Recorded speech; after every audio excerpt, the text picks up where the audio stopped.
여러분, 하나님 말씀인 성경이 우리들에게 선포하는 것이 처음부터 하나님이 천지 만물을 창조했다, 하나님의 창조물인 것을 선포하고 하나님께서는 창조주인 것을 선포했습니다. 그래서 우리가 하나님께서 만물의 창조주가 되신 것을 믿습니다. 근데 하나님께서 창조하신 만물 가운데에 우리 생각에 좀 저런 것 안 만들었으면 좋았을 텐데 왜 만들었을까 하는 것들이 종종 있기는 해요. 뭐 기생충이라든가 세균이라든가 뭐 바이러스라든가 아니면 징그러운 벌레 같은 것들을 왜 만들어 놓으셨을까? 그리고 사실은 왜 만들어 놓으셨는지 우리가 잘 모르지만, 그러나 중요한 것은 하나님 만드신 것 가운데에 필요 없는 것은 없다. 하나님께서는 모든 것이 필요해서 만들어 놓으셨다. 이것은 분명한 사실입니다. 하나님 만드신 것 가운데 버릴 만한 것은 아무것도 없다는 얘기지요. 근데 사람을 창조하셨을 때도 하나님께서 우리 몸에 불필요한 것을 만들어 놓으신 것이 아니거든요. 우리는 이렇게 생각했죠. 과거에 우리 몸에 불필요한 것 가운데 하나가 맹장이다. 맹장 때문에 맹장염에 걸려서 고통을 받으니까 차라리 아예 어릴 때 이걸 싹을 잘라버리자 그래서 맹장 수술을 아예 해버리는 그런 경우들이 있습니다. 그런데 이 맹장도요, 쓸모가 있고 나름대로 역할을 감당한다고 하더라고요. 잘라버리는 게 손해라는 거죠. 우리 몸에 있는 것들을 없애는 것이 결국 우리의 건강에 문제가 된다는 얘기입니다. 여러분들의 몸의 모든 신체 부위 하나하나도 다 쓸데가 있으셔서 만들어 놓으신 것이란 말이죠. 근데 이상한 게 하나 있습니다. 뭐냐 하면, 남자들에게 젖꼭지가 꼭 필요한 것일까? 미용상으로도요, 니플밴드를 붙여가지고 가린단 말이죠. 그런데 왜 남자에게 젖꼭지를 만들어 놓으셨을까? 어디에 쓰시려고 만드셨을까? 어디에 쓸 것 같아요? 다 필요해서 만들어 놓으셨는데, 누군가 이런 얘기를 하더라고요. 그건 다른 게 아니라 앞뒤를 구분하려고 만들어 놓으셨다. 꼭지가 있으면 앞이고 없으면 뒤다, 이렇게 얘기를 하더라고요. 근데 저는 이런 것 저런 것 다 중요한데, 사람인 것만으로 우리가 얼마나 대단하고 특별한 은총을 누리고 살아가는가. 우리의 존재라는 것이 이 땅에 태어날 때 사람으로 태어나는 것이 얼마나 대단한가, 얼마나 귀한 것인가, 얼마나 감격스러운 것인가. 이 땅을 살아갈 때에 만물의 영장인 사람으로 산다는 것 자체가 얼마나 커다란 축복인가. 누군 이런 얘기를 하더라고요. 개보다 못한 삶이라. 여러분, 우리가 개보다 못한 삶을 살아도 개는 개입니다. 개팔자가 상팔자라 그래도요, 결국 개는 죽으면 끝이라는 말이죠. 그런데 사람은 죽음으로 끝이 아닌 거거든요. 또 다른 시작입니다. 우리는 영원한 존재이기 때문에 그렇습니다. 정말 대단한 존재입니다. 사람은 생각하면 생각할수록 대단하고 행복하며 특별한 존재인 것을 우리가 알게 되는데요, 이 특별한 은총을 누리는 사람들에게도 이상이 생긴단 말이죠. 이상이 생길 때 우리는 병이라 이렇게 얘기를 하는 것입니다. 몸의 병도 있고 마음의 병도 있고 정신적인 병도 있어요. 어딘가 우리 몸에 이상이 생겨 고장이 나게 되면 이것을 병이라 그래요. 근데 다양한 병들이 많이 생겨요. 예전에는 있었지만 발견하지 못한 그런 질병들이 이제는 막 발견이 되는 거죠. 그 중에 하나 어떤 질병이 있느냐 하면은, 삶의 목표가 없는 것도 질병 가운데 하나라고 얘기를 합니다. 정신적인 질병 가운데 하나죠. 목표가 없어. 인생을 살아가는데 내가 왜 사는지를 모르고 살아가는 것도 병이라는 거예요. 여러분, 거리에 많은 차들이 다닙니다. 영업용 택시를 보게 되면 사람을 태우기 위해서 승객이 있는 곳으로 가거나 또는 승객을 태우고 목적지까지 움직인단 말이죠. 이런 택시는 주저하지 않습니다. 승객을 태우러 가거나 태우고 어디 목적지까지 가야 되기 때문에 그렇단 말이에요. 그런데 승객이 없이 다니는 택시들을 보게 되면 걸음걸이로 비유하자면 어슬렁거리며 가요. 택시는 택시인데 어슬렁거리며 다닌단 말이죠. 승객을 태워서 목적지까지 가게 되는데 승객이 없으니까 갈 곳이 없잖아요. 목적지가 없으니까 어슬렁거리면서 가다가 진로 방해하더라고요.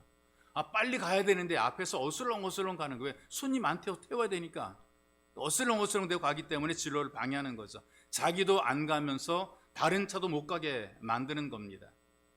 이것처럼 우리 인생의 목표, 삶의 목표가 없게 되면 방황을 하게 돼요. 생각 없이 살게 됩니다. 그리고 이렇게 살다 보게 되니까 이리저리 부딪혀서 생각도 마음도 약간 찌그러진 상태로 살게 되는 겁니다. 이런 공이라는 것이 둥그렇기 때문에 굴러다닙니다. 또 손이나 발로 보내면 그래도 어느 정도 목적지까지는 발로 차도 목적지까지는 도달하고 손으로 던져도 우리가 원하는 곳까지는 다 가지 못하더라도 근처까지는 간단 말이죠. 그런데 목적지나 목표가 없이 그냥 이리 튀고 저리 튀는 공이 럭비공이에요. 찌그러진 공이에요. 던져도 제대로 안 가고 어디로 갈지 모른다고 할 때 럭비공 같다 그래요. 기준도 없고 공식도 없다는 말이에요. 그래서 럭비공처럼 그냥 되는 대로 인생을 살아가는 것, 이거 병이란 말이죠. 인생을 살면서 규모 있게 살아가야 되고 목적이 있어야 되는데 그냥 막 살아가니까 이걸 우리는 병이라 그래요. 부딪히면 그냥 뭐 부딪히는 대로 막 살아가는 것, 이게 병이란 말이죠. 그래서 여러 사람과 트러블을 일으키기도 하고 자기가 상처를 받기도 하고 살아가는 겁니다. 또 한 가지는 외모 지상주의라고 얘기를 하게 되는데 이것을 우리는 현대인의 질병이라고 심리학에서는 진단을 하더라고요. 외모만 잘나게 되면 뭐 속이 비고 골이 비고 그래도 별 문제 없다는 것입니다. 그래서 못생기면 이걸 병이라고 여기는 것이 바로 병이라는 거예요. 못생기면 이거 병이다, 이게 바로 큰 병이라는 거죠. 마음씨가 고약하고 머리가 나쁜 것은 용서되지만 얼굴이 예쁘지 못하는 것은 절대로 용서 안 된다, 이렇게 생각하는 분들이 꽤 많이 있어요. 인물이 괜찮은 남자가 꽤 미인인 여인과 결혼하게 됐습니다. 아내의 모습 콧날이 오똑하고 눈이 쌍꺼풀이고 보조개도 있는 그런 미인이에요. 아이를 낳게 되면 정말 부모를 닮게 되면 예쁜 아이가 낳을 것 같아요. 그래서 이들은 서로 이야기합니다. 딸이 태어나게 되면 우리 미스 코리아 시키자. 태어난 아이가 부모와 전혀 딴판으로 태어났어요. 부모나 주변에서 이렇게 얘기를 합니다. 아이 땐 다 그래. 크면은 달라져. 크면은 다 부모를 닮게 돼 있어. 우리가 아기 태어나 처음 보게 되면 놀라잖아요. 애가 왜 이래 하고 깜짝 놀란단 말이죠. 태어난 아이들 보게 되면 모양이 좀 이상하단 말이에요. 근데 그 말에 위로를 받고 기다립니다. 10년을 기다렸음에도 불구하고 여전히 이 딸의 코가 납작해요. 눈은 쌍꺼풀이 없어요. 보조개도 없어요. 부부 모두는 턱이 갸름한데, 근데 이 아이는 턱이 각인 사각턱이란 말이죠. 이 남자가 생각합니다. 아빠가 생각하는 거죠. 얘가 병원에서 바뀌었어. 아무리 생각해도 우리를 닮은 구석이 없어. 분명히 병원에서 뭔가 바뀐 거야. 엄마도 안 닮고 아빠도 안 닮았단 말이에요. 그러니까 뭔가 이상한 거예요. 그래서 유전자 검사를 하려고 준비를 했어요. 장모님이 오셔가지고 막 말려. 괜찮다고. 애한테 상처 주니까 하지 말라고. 근데 그 말을 듣고 나니까 더 궁금해가지고 이거 아무래도 궁금하다고 뭔가 이 병원에서 어릴 때 아이가 바뀐 것 같다고. 그러니까 이 장모님이 사위한테 사진 한 장을 딱 보여줍니다. 자기 딸과 똑같은 여자아이가 있어요. 이게 누굽니까? 그랬더니 애 엄마가 어릴 때 모습이라고. 근데 결혼 몇 년 전에 공사 좀 했다는 거. 공사했다. 요새 그 남편 중에 결혼 전에 아내 사진을 전혀 못 본 남자들이 꽤 많다 그래요. 공사를 해도 많이 공사를 했기 때문에, 소위 말해서 판을 갈아버리는 공사를 했기 때문에, 물론 공사하는 건 나쁜 건 아닙니다. 아름답게 보일 권리가 있고요. 우리가 아름다운 모습을 가지고 살아갈 수 있는 권리가 있어요. 운동해서 몸을 건강하게 만들 그런 권리가 잘못된 것 아닙니다. 여러분 살면서 할 수 있으면 아름답게 꾸미고 사세요. 이게 본능입니다. 할 수만 있으면 여러분들이 아름답게 젊게 건강하게 그런 모습으로 사는 거 굉장히 중요한 것이거든요. 그런데 그게 전부인 것처럼 사니까 문제가 되지. 그것만 바꾸고 그것만 고치고 마음을 고치지 않게 되니까, 마음에 신경 쓰지 않으니까 이게 문제가 되는 거예요. 그래서 여러분, 외모도 아름답게 만들어야 되지만 마음도 아름답게 만드는 것, 마음을 가꾸는 게 중요한 게, 이 균형이 깨지니까 병이 되는 거죠. 이 균형을 깨뜨려서는 안 되는 거예요. 내가 아름답게 모습을 보이려고 하는 것처럼 내 마음도, 내 상태도, 내 건강도, 영적인 상태도 우리가 아름답게 만들어갈 필요가 있다는 거죠. 이 균형을 맞추는 게 중요한 것입니다. 또 심각한 병이 어떤 것이냐면 감각을 잃어버리는 병이 있다 그래요. 몸이 아파도 아픈 것을 모릅니다. 팔이 부러져도 이 부러졌음에도 불구하고 이 고통을 느끼지 못하는 거죠. 그래서 이런 아픔이 없기 때문에, 아픔을 모르니까, 고통을 모르니까 자기가 얼마나 심각한 질병에 있는지, 속으로 얼마나 많은 피가 흘러 들어가는 이걸 몰라요. 그래서 결국에는 고통을 모르다가 죽게 되는 그런 그 병이 사실은 무서운 병이죠. 또 무서운 병 가운데 하나가 기억의 감각을 잃어버리는 병이 있죠. 치매, 알츠하이머라고 얘기를 하게 됩니다. 아무것도 기억나지 않아요? 기쁨과 슬픔의 감각을 잃어버리게 되는 거죠. 이게 불행한 것입니다. 기쁨도 모르고 슬픔도 모르는 것, 이것처럼 불행한 것이 어디가 있겠어요? 아플 땐 아픈 것을 알아야, 느껴야 되는 거예요. 또 슬플 땐 슬픔을 경험해야 되는 것이, 슬픈 줄 알아야 되는 것이고, 기쁠 땐 기쁨으로 우리가 웃을 줄 알아야 되는데 이걸 전혀 느끼지 못하는 거죠.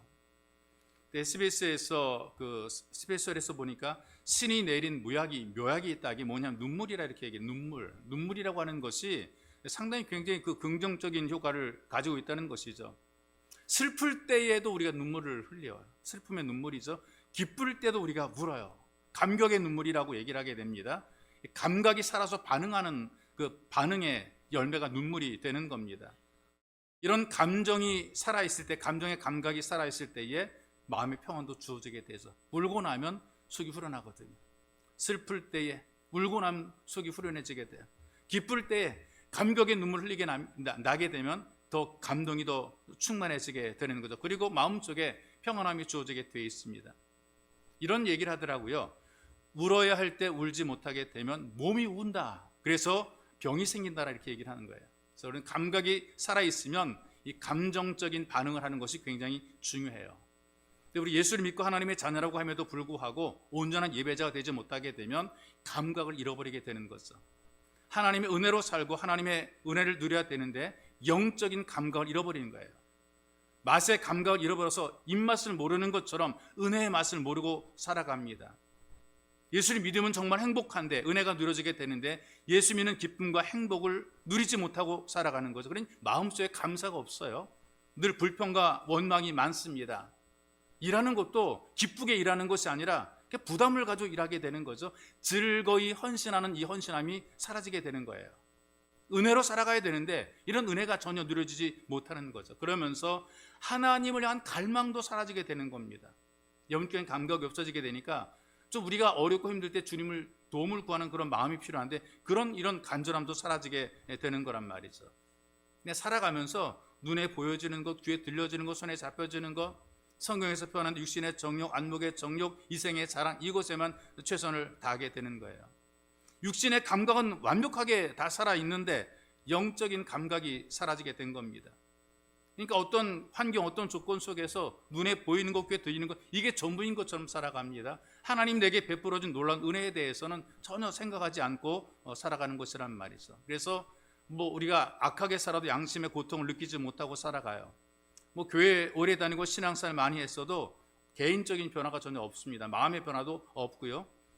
중증인 영적인 질병이라고 생각이 돼요. 오늘 이 본문에 보게 되니까 나병 환자, 예전에 문둥병이라고 그랬잖아요. 이 나병 환자 기적적으로 치유가 되는 과정을 하나님이 주님께서 소개해 주는 것을 보게 됩니다. 여러분 이 장면을 여러분들이 머릿속에 그려보시기 바랍니다. 정말 처절한 인간의 힘으로 고칠 수 없는 이 고질병을 치유받고 은혜를 누리는 기적을 경험하는 예배자가 되었단 말이죠. 이 원리를 우리가 이 말씀 속에서 발견하는 것입니다. 예배를 통해서 하나님을 경험하는 삶을 살게 되면 우리가 이것을 우리가 누리게 해주게 되는데 먼저는 주님 앞으로 나왔다는 것을 우리가 기억을 해야 돼요. 40절에 보니까 한 나병 환자가 예수께 와서 얘기를 합니다. 문둥 환자가, 나병 환자가, 한센병 환자가 예수님께 왔다. 이게 굉장히 중요하거든요. 예배라는 것이 하나님을 찾아 나오는 것입니다. 주님을 간절히 찾는 마음으로 예배를 드리는 거란 말이죠. 여기 나병으로 불린 이 문둥병은 한센병이라고 얘기를 하게 되는데 고통을 감지하는 기능이 상실된 병입니다. 여러분 제가 전에 소개해드렸던 것처럼 질병 가운데 고통을 모르는 병이 있다 그러는데 이 나병이 그런 고통을 모르는 거예요. 감각이 없는 그런 병이 뜨거운 것에 손이 닿아도 이 고통을 뜨겁지 않은 거란 말이죠. 상처가 생겨도 고통이 없는 거란 말이에요. 시간이 지나게 되면 이 몸의 끝부분 말초부터 연한 부분의 신경이 끊어지게 돼요. 피부나 뼈가 함몰이 되거나 문드러져서 잘려나갑니다. 걸어가다 보게 되면 발가락이 잘려나갑니다. 시에도 있잖아요. 손가락이 잘려나갑니다. 코가 문드러집니다. 세수하는데 코가 싸고 문드러져 버린단 말이죠. 흉하게 되는 거예요. 그러다 결국 이 죽음에 이르게 되는 것이란 말이죠. 여러분 이런 질병을 생각해 보게 되면 우리가 고통이 있다는 거, 아프다는 거 이거 귀한 은혜입니다. 아파야 치료나 진단을 받기 때문에 그렇거든요. 근데 고통이 없게 되면 자기의 문제가 뭔지를 모르는 거예요. 영적인 나병에 걸리게 되니까 은혜를 모르게 되고 하나님부터 멀어지게 되는 거죠. 구약에 보게 되면요. 오래 전부터 나병이란 그 병에 대한 그 진단이 나오게 되는데 천형 이렇게 성경뿐 아니라 일반적으로 사람들이 고대의 사람들이 갖고 있던 그 머릿속의 생각이 천형이라고 그랬어요. 하늘이 내린 벌이다. 도대체 무슨 죄를 많이 졌길래 부모가 어떤 큰 죄를 졌길래 저 나병에 걸렸는가? 이건 천형이다 이렇게 있어요. 죄가 많아 천벌을 받은 것으로 여겼다는 말이죠. 그래서 구약 성경에도 길을 다닐 때에 얼굴을 가린 채 나는 부정하다 외쳐야 됐다는 말이죠. 사람이 사는 공동체 속에 들어올 수가 없어요. 그들은 따로 떨어져서 살아가야 됩니다. 그 당시만 해도 나병 환자와 인사만 해도 부정하게 된 거란 말이죠. 이 나병 환자가 사람들에게 접근을 하게 되면 돌에 맞아 죽어도 하자가 없는 거예요. 그러면서 이 본문의 말씀을 보게 되니까 이 나병 환자가 예수께 다가온 것은 그냥 다가온 것이 아니고 우리가 생각하는 것처럼 그냥 다가온 것이 아니라 죽기를 각오하고 다가온 거라 그 말이죠. 돌에 맞아 죽을 각오하고 그러고 예수에게 다가온 겁니다. 이 죽기를 각오하고 예수께 나오는 것이 기적의 주인공이 되는 첫 번째 단계라는 사실을 여러분 기억하십시오. 나병 환자가 되면요 절망하고 포기해 버리고 말아 이렇게 살다가 죽어야 된다는 것이죠. 그런데 이 나병 환자는 포기하지 않고 예수를 찾아왔습니다.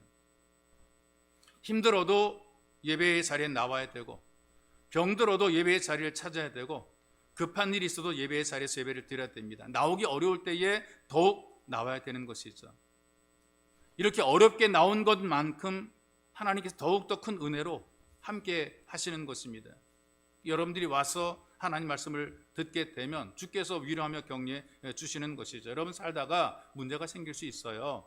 어려운 문제들이 생길 수가 있어요. 그런데 그 문제가 생길 때 내가 잘못해 생기기도 하지만 남들 때문에 문제가 생기기도 하고 환경과 조건 때문에 문제가 생기기도 해. 책임이 나에게만 있는 게 아닌 거예요. 내 주변의 사람에게도 책임이 있을 수 있단 말이죠. 그런데 문제가 생겼을 때에 예수께 나오지 않는 것은 오로지 당신의 책임이라 그 말이죠. 문제가 생겼음에도 불구하고 안 나오는 것은 다 자기 책임이 되는 겁니다.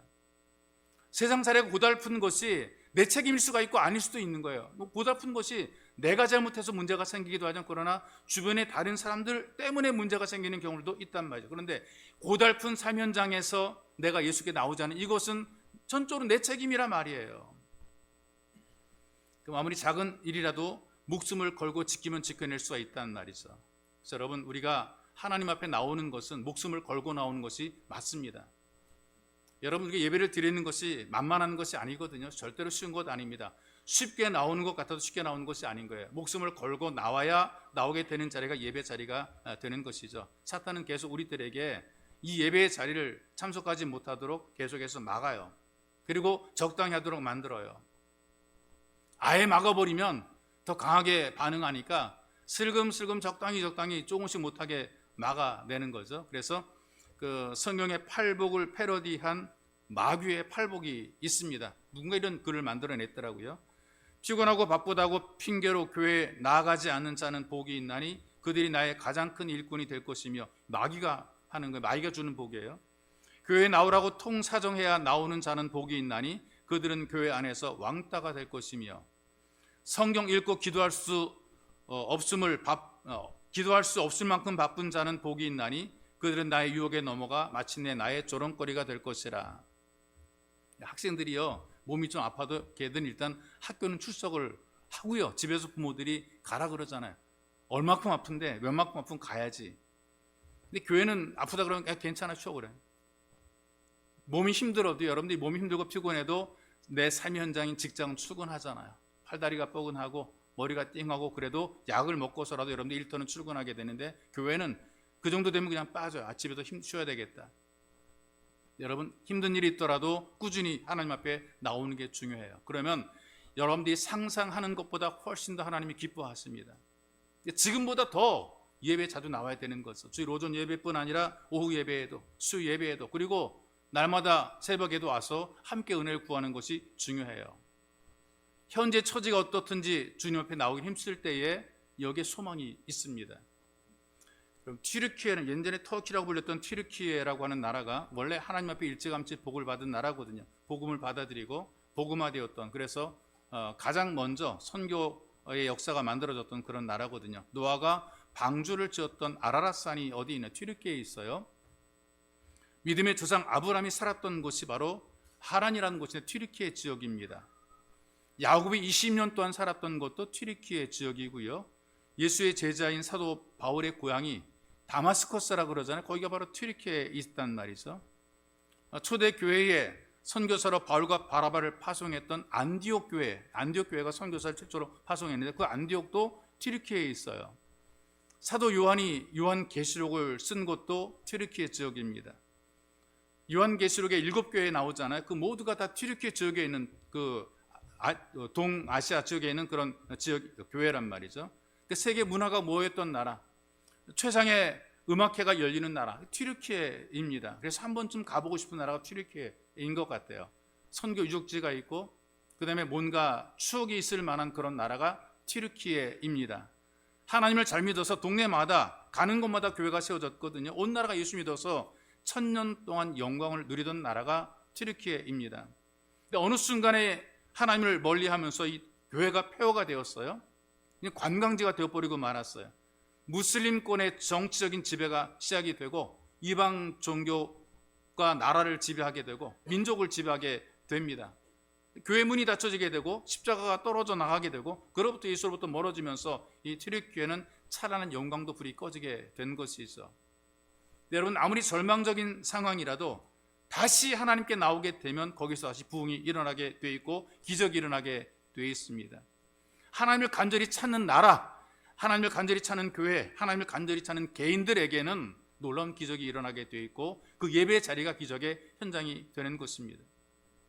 하나님을 찾아올 때에 예배자의 삶이 편안하지는 못하지만 평안을 주십니다. 육체적으로 편안하지 못하지만 그러나 오면 평안함이 주어지게 되어 있습니다. 재미는 없어요. 그런데 의미는 주시는 것이죠. 하나님을 경험하는 기적을 누리게 되어 있습니다. 여러분들이 항상 하나님 앞으로 나오기를 힘쓰는 예배자가 되시기를 주님의 이름으로 축복합니다. 또 기적을 경험하고 은혜를 누리는 예배자는 겸손한 기도를 하는 모습을 성경이 보여줍니다. 나와서 뭐 어떻게 하느냐? 겸손히 기도하라는 것이죠. 40절에 보니까 끝부분에 꿇어 엎드려 간구하여 가로되 원하시면 저를 깨끗게 하실 수 있나이다 그랬어요. 이 장면을 상상해 보시게 되면 태도라든가 언어라든가 너무나 겸손하고 자기의 처지를 깨달은 그런 처절한 겸손함으로 주님께 간구하는 모습을 보게 돼요. 이를테면 배가 부르고 등 따뜻하게 되면요, 밥이 덥니 차니 투정을 부린 반찬이 맛있니 맛없니 불평을 하게 된단 말이죠. 그런데 내가 배가 고픈 거예요. 추운 거예요. 그건 찬밥 더운 밥 가리지 않는다 그러잖아요. 투정이 어디 있습니까? 아무거나 주면 맛있게 먹게 되죠. 내가 처지가 어떤 처지인가 알게 되면 내 처지가 가련한 처지고 내 처지가 불행한 처지고 내 처지가 불쌍한 처지인 걸 알게 되면 찬밥 더운 밥 안 가리게 되는 거예요. 먹을 수 있다면 겸손해야지. 먹을 수 있다면 감사한 거예요. 어디 주어서 내가 먹을 수만 있다, 내가 입을 수만 있다면 이거 얼마나 행복합니까? 꿇어 엎드린다는 것이 그런 의미거든요. 나는 정말 가련하고 나는 처절하게 나는 비참한 자이기 때문에 무엇이든 내게 해주시면 나는 그저 감사할 뿐입니다. 그런 마음으로 주님께 무릎을 꿇고 엎드린 것이죠. 머리도 들 수 없을 만큼 자기를 낮춘 거죠. 무릎을 꿇는다는 것도요, 자기가 죄인인 것을 고백하는 것이고요, 용서해달라는 간절함의 표시란 말이죠. 그러니까 아무리 잘못해도 용서를 빌게 되면 용서해 주시고 들었던 몇 가지 내려놓으시는 그 하나님 앞에 나오는 것, 이게 정말 중요한 것인데요, 머리를 빳빳하게 들고서 내가 잘못한 거 없다고 대들게 되면 더 매를 맞게 되죠. 신앙인들 가운데는 하나님께 은혜를 받겠다고 신령한 데 찾아 돌아다니시는 분들이 있어요. 어디 기도원도 갔다가 산도 갔다가 방법 어디 신령한 은혜 받는 방법도 찾다가, 여러분, 하나님의 은혜를 체험하는 기본 원리가 뭐냐면 겸손한 예배자로 간절히 기도하는 것이, 이것이 은혜 받는 원리가 되는 것입니다. 물이 높은 곳에서 낮은 곳으로 흐르잖아요. 하나님 은혜가 겸손한 자에게 흘러들어가게 되어 있습니다. 그래서 이 겸손한 사람에게 나타나는 삶의 특징은 자꾸 하나님의 말씀에 순종해서 자기를 겸손하게 낮추는 그런 자세로 살아가는 거죠. 여기 이 말씀의 문둥병자도 보게 되니까 주님 앞에 나와서 고백하는 말이, 주님이 원하시면 저를 깨끗하게 할 수 있나이다. 고백에 두 가지 의미가 있죠. 주님께서 원하시기만 하면 뭐든지 할 수 있다. 그리고 그 주님의 뜻이 전적으로 따르겠다. 나는 주님께서 말씀하신 대로 따르겠다는 복종의 자세, 믿음과 순종의 자세를 함께 고백하는 거예요. 하나님께서 주시는 모든 것을 받고자 하는 그런 긍정의 마음을 가진 겁니다. 여러분 생각해 보세요. 예수님께서 나를 위해서 십자가에 죽으셨단 말이죠. 그렇다면 나를 위해 죽으실 정도로 나를 사랑하신다면 나를 나쁘게 할 리가 없잖아요. 나를 위해 죽어준 그분이 나를 나쁘게 하겠어요? 나를 위해 죽어준 그분이 나를 불행하게 만들겠어요? 혹시 여러분들이 원하는 대로 안 된다 할지라도 거기는 하나님의 선한 목적이 있단 말이죠. 그래서 이런 마음으로 기도하게 되면 생기는 게 뭐냐? 감사가 생기는 거예요. 내가 원하는 목적 이루지 못했다 할지라도 나를 죽기까지 사랑하신 하나님께서 나를 버리시겠는가? 나를 불행하게 하시겠는가? 나를 나쁘게 하시겠는가? 절대로 그렇지 않을 거라는 믿음을 가지게 된 사람들은 기도한 이후에도 감사가 생기는 거예요. 성명희 집사를 한분 여러분이 알 겁니다. 뇌성마비로 태어났죠. 자기 인생을 저주했어요. 집안이 너무나 가난했습니다. 아빠는 결핵으로 매일같이 콜록거립니다. 기침소리와 함께 하루를 살아가는 그런 삶이었어요. 어릴 때 너무나 가난했대요. 분유 한 병도 제대로 먹을 수 없는 그런 현실이었대요. 7살까지 꼼짝없이 누워 있어야 됐대요. 10살이 되었어야 겨우 자기 손으로 스스로 밥숟가락을 쥘 수 있게 되었다, 이렇게 얘기를 합니다. 10살 때에. 10년 동안 누워 있었던 거죠. 처음에는 부모님이 너무나 원망됐대요. 왜 나를 낳았는가. 욥처럼 자기가 태어난 것 자체를 저주했대요. 그래서 자살도 시도했다는 것이죠. 어릴 때부터 하나님 말씀을 들어왔기 때문에 스스로 목숨을 끊는 자살은 큰 죄라는 것을 알고 포기를 했답니다. 그러면서 오히려 반대로 생각했죠. 17살부터는 내가 죽더라도 하나님 만나고 죽자, 그런 생각이 하루 몇 시간씩 목숨을 거는 심정으로 절박하게 기도했다는 것입니다. 기도할 때 이런 질문했대요. 왜 나한테 뇌성마비를 주셨습니까? 하나님, 인생을 살아가게 하실 때 왜 나한테 이런 고난을 주어서 나를 고통스럽게 만들었습니까? 몸을 움직이는 것도, 생각하는 것도, 말하는 것도 힘들게 하는 이런 고통을 왜 내게 주었습니까? 하나님이 계속해서 물었대요. 그리고 기도하는 가운데에 환상을 보게 되었고 살아계신 하나님을 경험하게 됩니다. 그때에 자기에게도 하나님의 뜻이 있다고 깨닫게 된 것이죠. 그리고 주께서 위로의 말씀을 주십니다.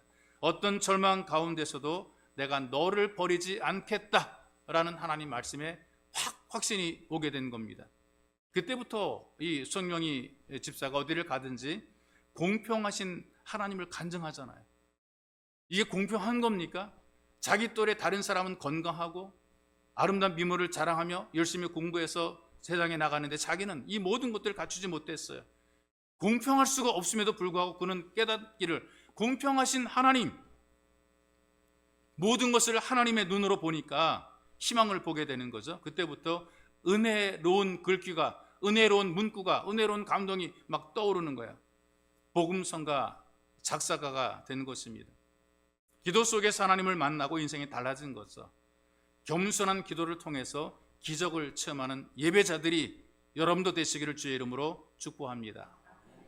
또 은혜를 누리는 예배자를 보니까 사랑의 체험을 하게 됩니다. 하나님으로부터, 주님으로부터 이 사랑의 체험을 하게 되죠. 41절 42절을 보시게 되니까 예수께서 불쌍히 여기사 손을 내밀어 그에게 대시며 이르시되 내가 원하노니 깨끗함을 받으라 하시니 곧 나병이 그 사람에게서 떠나고 깨끗하여진지라. 예수께서 나병 환자를 불쌍히 여기셨다. 손을 내어 저에게 대시면서 말씀으로 하시고 치유해 주었다. 이게 오늘 말씀이잖아요.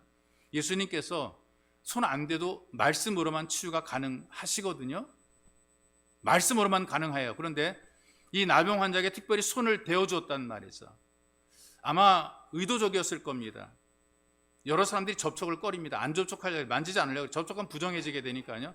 이런 부정한 나병 환자였기 때문에 의도적으로 손을 대신 거예요. 이런 주님의 의도가 부정한 사람도 정하게 하시는 하나님의 전능하심을 보이시는 거죠.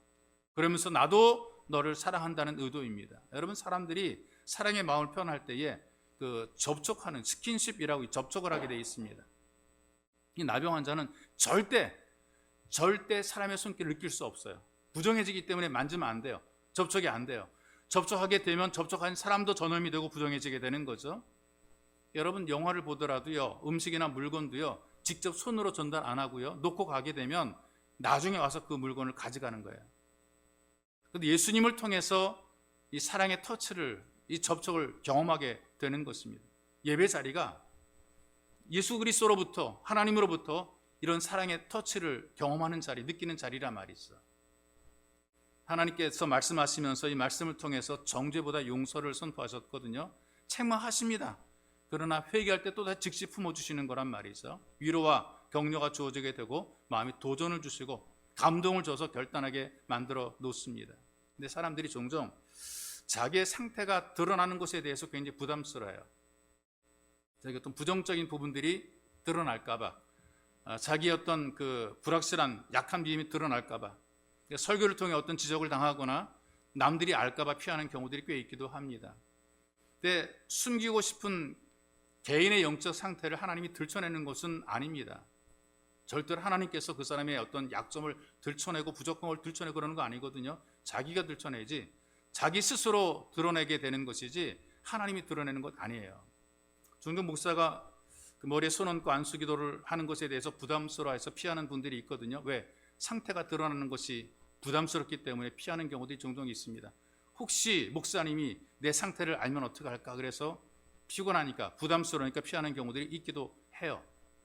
근데 여러분, 스스로 숨기고 싶은 그런 자기 영적 상태를 하나님 절대로 드러내는 경우들이 없잖아요.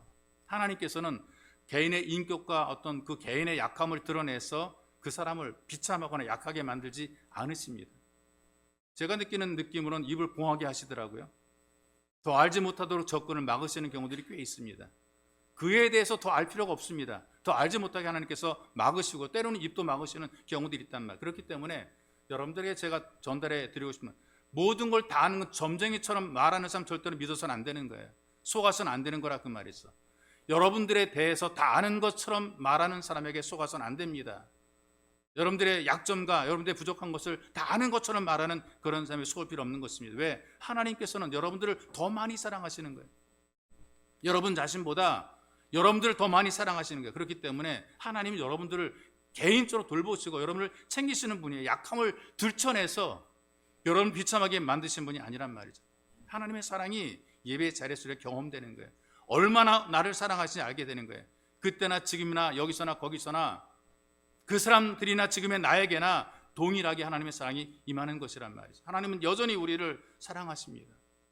우리 허물을 가려주시고 약함을 가려주시고 부족함을 덮어주시는 분이 바로 하나님이십니다.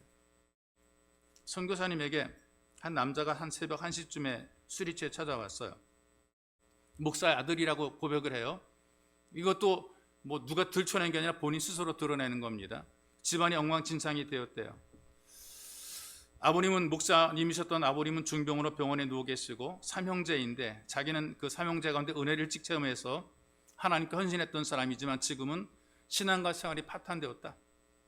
자기는 결혼한 지 1년 만에 아기도 없이 이혼했다. 난 지금 매일 술만 퍼마시고 있다. 서울에 복받쳐가지고 막 엉엉 통곡을 해요. 그러면서 이제 한참 울고 난 다음에 하는 얘기가 이겁니다. 자기 은혜를 받고 난 이후에 내가 예수를 위해서 뭔가 해야 되겠다라고 결심을 했대요. 그래서 신학을 공부합니다. 신학에 헌신하는 거죠. 신학을 공부하면서 많은 돈을 투자해서 건물 임대해서 찬양의 집을 열었대요. 찬양의 은사가 많기 때문에 찬양의 집을 열었다는 거죠. 거기에 청소년들을 불렀는데 애들이 와가지고 울면서 회개하고 막 헌신하고 그런 모습 보면서 커다란 감동이 됐다는 거죠. 하나님이 내게 이런 은사를 주어서 찬양하고 기도할 때 젊은 청소년들이 감동하고 그들이 회개하고 그들이 변화되는 모습을 보면서 마음에 감동이 됐다는 거죠. 그래서 자기는 자기 생애 모든 걸 투자해도 아깝지 않다고 생각하면서 온 힘을 대 사역을 감당했는데 결과는 실패였다. 나중에는 다 떠나가 버리고 빚만 지게 되었다. 이분이 이렇게 얘기를 합니다. 예수님의 사랑을 누구보다 깊이 체험해 잘 알고 있는데 지금의 삶은 완전히 끝났다. 그래서 자기는 하나님께 따지고 싶다. 하나님께 좀 항의하고 싶다. 모든 것을 다 바치고 주를 따랐는데 왜 이렇게 비참하게 되었는가? 하나님 대답해 달라. 여기에 대한 대답을 내가 얻지 못하게 되면 내가 자살을 하든지 아니면 머리를 깎고 내가 절에 들어가 중이 될 겁니다. 그러면서 이 선교사님에게 그 자기의 생애를, 자기의 삶을 하소연했어요. 얘기를 듣던 선교사님이 성령이 주는 감동이 있어서 이렇게 대답을 합니다. 하나님께서도 선생에게 따질 말씀이 있답니다. 내가 십자가에서 핏덩이를 쏟기까지 너를 사랑했는데 너는 나를 사랑하기보다 또 이를 사랑하지 않았느냐 이렇게 따지고 싶답니다. 처음에는요 온 마음 다해 주를 사랑했거든요. 사람들에게 인정을 받았습니다. 그런데 이제는 사람에게 인정받는 일을 사랑하게 된 거죠. 주님을 사랑해서 시작했던 것이 이제는 일을 사랑하게 된 겁니다. 일을 사랑하면서 하나님의 사랑에서는 멀어지게 됐어요. 그리고 자기가 원하는 대로 안 되고 목적한 대로 안 되고 뜻한 대로 안 되게 서운하고 속상하고 시험에 빠지게 된 것이죠. 결국엔 이런 처지까지 온 것입니다. 우리가 잘 생각해야 돼요. 일을 사랑하느냐 아니면 정말 예수를 사랑하느냐. 어떤 사람은 예수를 사랑하지 않고 교회만 사랑하는 그런 사람들이 있어요. 어떤 사람은 자기 하는 일을 더 사랑하는, 일이 더 중요하다고 생각하는 사람. 예수님을 사랑해야 그 일도 중요한 것이 교회도 중요한 것이 되는 거란 말이죠. 이런 사람들은 다시 예수의 사랑을 깨닫고 내 속에 하나님에 대한 사랑을 회복해야 됩니다. 여러분들 위해서 피를 쏟고 죽기까지 사랑해 주신 그 주님의 사랑을 경험하게 되면 여러분들이 진짜 행복한 예배자가 되는, 일을 잘하든 못하든 있든 없든 뭐 건물시설이 좋든 나쁘든 행복한 예배자가 되는 것입니다. 예배 자리에서 가물가물 멀어진 주님의 사랑이 다시 한번 회복되고 경험되시기를 주님의 이름으로 축복합니다. 또 은혜를 경험한 기적의 사람을 보니까 변화된 삶을 살게 되는 것을 성경이 보여주고 있어요. 43절부터 44절의 말씀인데요, 사람들에게 말하지 말고 먼저 가서 예배 드리라 이렇게 얘기를 하는 거거든요. 아무에게도 말하지 말라 이유가 있습니다. 이런 기적들이 알려지게 되면 사람들은요, 복음보다 기적에도 많은 관심을 갖고 예수를 따르게 돼 있단 말이죠. 그리고 예수를 시기하는 사람들로부터 자꾸만 이 복음 사역이 회방을 받게 되는 거예요.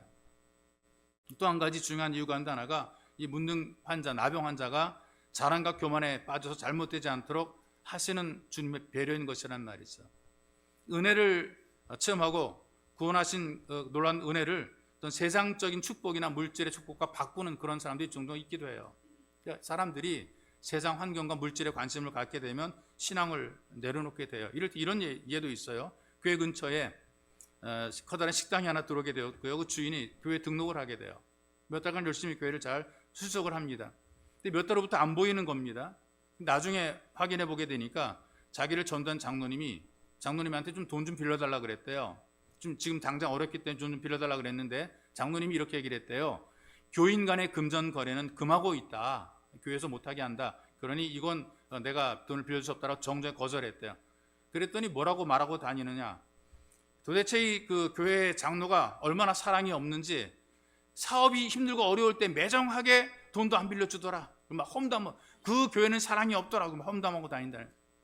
그런 사랑이 없는 교회는 가지 말아라 이렇게 험담하고 다닌 거죠. 물질로 인해서 은혜를 버린 것이란 말이에요. 여러분, 사람들이 자기 목적을 찾으려면 욕망이나 소원으로 바라볼 때 이게 잘못된 거란 말이죠. 내 생각으로 하면 안 되는 것이고 주님의 마음을 가지고 우리가 일을 해야 되고 내가 변화되는 게 중요한 것인데 자꾸 다른 것만 바꾸려고 그러니까 안 되는 거예요. 똑같은 물이지만요, 뱀이 마시면 독이 되고요, 젖소가 마시면 우유가 되잖아요. 같은 자리에서 같은 말씀을 들어도 어떤 사람 독이 나오고 어떤 사람 우유가 나오게 돼 있단 말이죠. 같은 종이에요. 같은 종인데 생선을 싸면 비린내가 나고요, 국화를 싸게 되면 향기가 풍겨난단 말이죠. 예배 자리에서 은혜를 마시고 은혜에 쌓여서 아름답고 행복한 삶으로 변화시켜주는 것이 하나님의 섭리고 하나님의 은혜란 말이죠. 그래서 내가 받은 이 은혜가 나눠지게 되는 것이고 전달되는 것입니다. 이 복의 통로가 되어지는 거죠. 그래서 늘 감사한 거예요. 늘 고마운 거예요. 예배자로 살아가는 것이, 내가 하나님의 자녀로 사는 것이 그냥 행복한 거예요. 그래서 우리가 참 변화된 삶을 살아가는 것, 진짜 은혜 받는 것은 다른 것이 아니라 자기가 변화되는 것, 누군가를 변화시키는 것이 아니라 내가 변화되는 것이고요. 진짜 능력은 다른 게 능력이 아니라 내가 변화되는 것이 진짜 능력인 것이란 말이죠. 내가 말씀을 들으면서 예배 자리에서 하나님을 경외하는 온전한 예배자로 변화가 되어야 됩니다. 이게 진짜 기적이고 진짜 능력입니다. 그래서 은혜로 기적을 경험하는 예배자가 되시기를 주님의 이름으로 축복합니다. 우리 함께 기도할 때 주신 말씀들을 기도의 제목으로 삼아 기도했으면 좋겠습니다. 하나님, 나도 기적의 주인공, 은혜의 주인공이 되기 원합니다. 나도 늘 언제나 목숨을 걸고 주님 앞으로 나오는 예배자의 삶을 살게 도와주시고, 나와서 겸손한 기도로 하나님 앞에 소원을 아뢰게 도와주시고, 이루어지는 그 모든 일들을 통해서 하나님의 기쁨이 되게 도우시며 예배의 자리를 통해서 하나님의 사랑을 느끼며 경험하며 체험할 수 있도록 도와주옵소서. 그리고 내가 변화되는 이 기적을, 이 놀라운 능력을 누리며 살게 도와주옵소서. 하나님 아버지, 다른 걸 변화시키는 것에 내가 변화되도록 주님 은혜를 베풀어 주옵소서. 그래서 영육이 강건한 삶이 될 수 있도록 도와주시고, 문제는 풀어주고 해결되게 도와주시고, 기적의 손길을 경험하는 복 있는 삶 살아가도록, 예배자로 행복한 예배자라는 것을 고백하며 살도록 주님 우리에게 은혜를 더 입혀 주옵소서. 여러분들이 간절히 기도하기로 하면 함께 기도하겠습니다. 살아계신 하나님 고맙고 감사합니다. 우리를 예배 자리에 불러주시고 우리를 인도하셔서 하나님 앞에 기도하게 도우시는 것 주님 감사를 드립니다. 전능하신 우리 주님, 우리가 온 마음 다해 하나님 앞에 나오는 예배자의 삶을 살게 도와주옵소서. 하나님, 목숨을 걸고 주님께 나왔던 사람들이 있음을 우리가 기억하게 만들어주시고, 우리도 간절함으로, 진실로 간절함으로 예배 자리를 사모하게 만들어 주시고 예배 자리에 와서 겸손한 앞에 기도하며 간구하여 은혜를 구하게 도와주옵소서. 우리는 주님 없이는 살 수 없사오니 하나님 우리에게 은혜를 베푸셔서 주님의 은혜로만 살아가도록 우리를 도우시기를 하나님 간절히 원하며 소망합니다. 하나님 예배를 드리면서 말씀을 드리면서 우리를 사랑하시는 피 흘리기까지 나를 위해 죽어준 바로 그의 시선을 경험하고 누림으로 말미암아 그의 사랑으로 우리가 힘있게 일어서게 만들어주시고 그 사랑 때문에 용기와 담대 못도록 도와주시고 위로와 격려받도록 만들어주시고 하나님의 영원롭게 하는 귀한 삶 살아가도록 주님 우리를 도와주시기를 하나님 간절히 원하며 소망합니다. 살아계신 하나님 아버지, 우리가 세상 만물을 변화시키기 전에 먼저 내가 변화되고 내가 새롭게 되면 내가 하나님께 온전한 헌신자가 되어서 하나님께 귀하게 쓰임받는 삶이 되기를 하나님 간절히 원합니다. 나를 돌아보는 지혜와 능력에 붙잡아 주고 하시고 내가 변화된 기적을 체험하게 주님께서 만들어 주시기를 하나님 간절히 원합니다. 이런 우리의 일들이 잘되게 해서 복되게 붙잡아 주고 하시고 우리가 가는 곳마다 하나님의 은혜가 나타나게 만들어 주며 하나님 우리가 서 있는 자리가 주님 복의 자리가 되도록 주께서 그러한 기름 부으심으로 함께하여 주옵소서. 살아계신 아버지, 해당 추운 날 하나님 앞에 나와 예배자가 되게 하시니 감사를 드립니다. 주 앞에 나올 때 온전한 예배자로 나오게 만들어 주시고 간절함으로 나오게 만들어 주시며 겸손하게 기도하며 간구할 때 하나님 은혜가 우리에게 임하게 만들어 주시고 우리에게 향하신 하나님의 사랑의 손길을 경험하게 주님께서 복 내리시기를 간절히 원합니다. 예배 자리에서 우리를 감싸신 주의 손길을 경험하고 느낄 수 있도록 은총을 덧입혀 주옵소서. 특별히 주님의 땅에 살아가면서 하나님 세상 만사를 변화시키기 이전에 내가 먼저 변화가 되고 내가 먼저 믿음의 사람이 되어서 만사를 바라볼 때에 주님의 시선으로 바라볼 수 있도록 은총을 베풀어 주시고 나를 통해 만사가 복되게 만들고 잘되게 되어주는 복의 통로로 귀하게 쓰임받도록 우리를 인도해 주옵소서. 보배로우신 예수님의 이름으로 기도하옵나이다. 아멘.